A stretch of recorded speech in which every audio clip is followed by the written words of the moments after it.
నమస్తే welcome to 9+ news 9+ news లో breaking news చూస్తున్నాం. బీఆర్ఎస్ కీలక సమావేశం ఆ పార్టీ అధినేత కేసీఆర్ అధ్యక్షతన జరిగింది. ఎర్రవెల్లిలోని కేసీఆర్ నివాసంలో జరుగుతున్న ఈ మీటింగ్ లో పార్టీ వర్కింగ్ ప్రెసిడెంట్ కేటీఆర్ తో పాటు పార్టీ ప్రధాన కార్యదర్శులు, ఎమ్మెల్యేలు, ఎమ్మెల్సీలు పాల్గొన్నారు. పార్టీ సంస్థాగత నిర్మాణం, సభ్యత్వ నమోదు, పార్టీ ఇన్ఛార్జీల నియామకం, పార్టీ బలోపేతం మొదలైన విషయాలపై నిర్ణయం తీసుకుంటారు. ఇక ప్రధాని మోడీ హైదరాబాద్ పర్యటన, బండి సంజయ్ కుమారుడిపై పోక్సో కేసు నేపథ్యంలో ఈ సమావేశం ఇప్పుడు కీలకం కానుంది.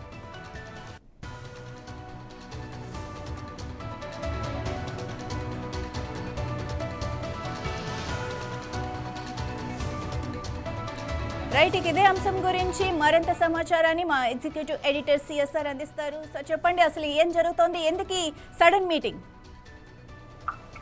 ఇది సడన్ మీటింగ్ బీఆర్ఎస్ పార్టీ అధినేత కేసీఆర్ పార్టీ సీనియర్ నాయకులతోటి ఎప్పటి నుంచో ఒక మీటింగ్ పెట్టుకోవాలి, దానికి ఎజెండాను తయారు చేసుకోవాలి, పార్టీని మళ్ళీ గ్రాస్ రూట్ లెవెల్ నుంచి డెవలప్ చేసుకోవాలి, పునర్నిర్మాణం జరగాలి అసలు పార్టీలో అని చెప్పి అనుకుంటూ ఎక్సర్సైజ్ చేస్తూ వస్తున్నారు. అయితే ఆయనకి ముహూర్తం ఈ సందర్భంగా కుదిరిందని చెప్పి పార్టీ నాయకులు చెప్తున్నారు. ఈ సందర్భం ఏంటంటే ప్రధాని వచ్చిపోయారు, అనేక కీలకమైన కామెంట్లు చేశారు.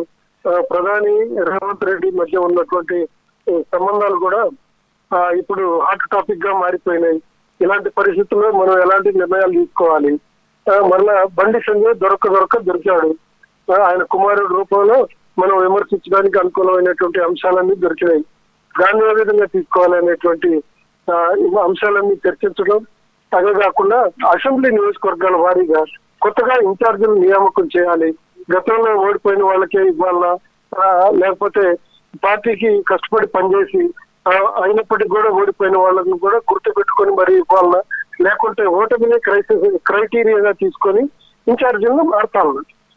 అది కూడా కాకుండా అసంతృప్తి రాగాలు వ్యక్తం చేస్తూ మరలా రెబల్స్ గా పోటీ చేస్తూ సొంత పార్టీ అభ్యర్థిని ఓటమికి సొంత పార్టీలోనే అనేక రకాలుగా గ్రూప్ రాజకీయాలు చేసినటువంటి వాళ్ళని ఏ విధంగా ఎలాంటి చర్యలు తీసుకోవాలి, వాళ్ళని పార్టీలో ఉంచాలన్నా లేకపోతే సస్పెండ్ చేయాలన్నా, ఒకవేళ సస్పెండ్ చేస్తే పార్టీకి ఏమన్నా డ్యామేజ్ అవుతుందా లేదా, ఇన్ఛార్జీని కొత్తగా నియమించుకోవాలన్నా పాత వాళ్ళని కంటిన్యూ చేయాలన్నా, పాత వాళ్ళలో కూడా కొంతమందిని తీసేయాలి.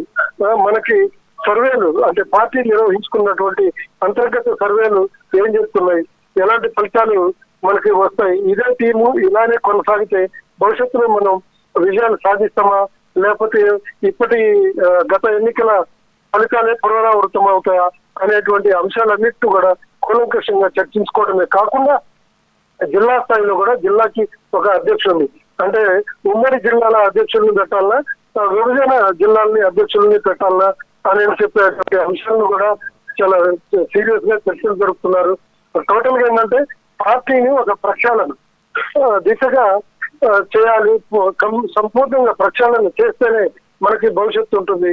లేకపోతే మాత్రం ఇలాంటి టీంని పెట్టుకొని భవిష్యత్తులో మనం ముక్కోణపు పోటీని ఎదుర్కోబోతున్నాం కాబట్టి మరింత జాగ్రత్తగా అత్యంత పటిష్టంగా పార్టీ నిర్మాణం జరగాలని చెప్పి కేసీఆర్ భావిస్తున్నారు.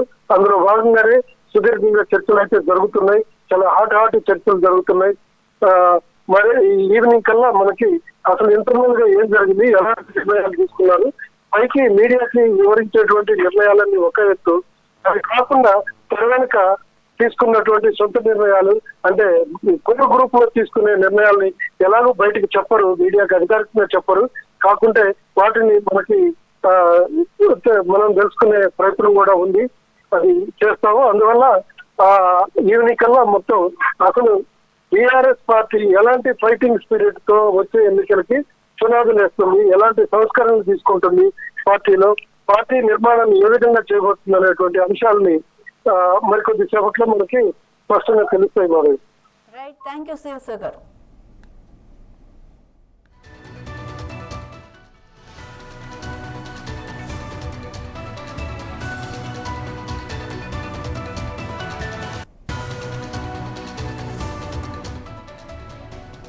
రైట్, మరి పార్టీ బలోపేతంకి ఏం చేయాలి, లేక పార్టీ ఇన్ఛార్జీల నియామకం, లేకపోతే సభ్యత్వ నమోదు, ఇలాంటి విషయాలపై ఈ పార్టీ ఒక నిర్ణయం తీసుకోబోతోంది. ఇక ప్రధాని మోడీ హైదరాబాద్ పర్యటన, అలాగే బండి సంజయ్ కుమార్పై పోక్సో కేసు నేపథ్యంలో కూడా ఈ సమావేశం ఇప్పుడు కీలకం కానుంది. మరి బీఆర్ఎస్ నేతలంతా కలిసి ఎలాంటి నిర్ణయాలు తీసుకుంటారు, ఎలాంటి పకడ్బందీ చర్యలతో నెక్స్ట్ ఎలక్షన్స్లో బీఆర్ఎస్ మళ్ళీ గెలవాలి అంటే ఏం చేయాలి అన్న దాని మీద కూడా ఈ సమావేశం ముఖ్యం కానుంది.